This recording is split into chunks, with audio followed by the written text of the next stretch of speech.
Vi har om afsnit 36 og 37, hvor til 36 hører vi, at Perikles snakker om i landet, som har været ædle mænd, som har sørget for, at de nye, der er kommet til, har fået en god tilværelse, og at landet er blevet et sikkert sted at være, fordi at de har sørget for, at krigen er over.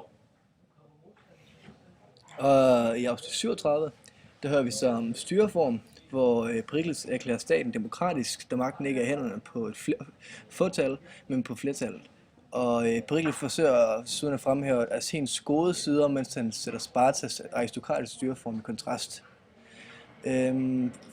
Han fortsætter ligeledes med at fortælle omkring retfærdighedsbegrebet i byen offentlige, men også i private rum. Det vil sige, at der ikke er noget klasseskel.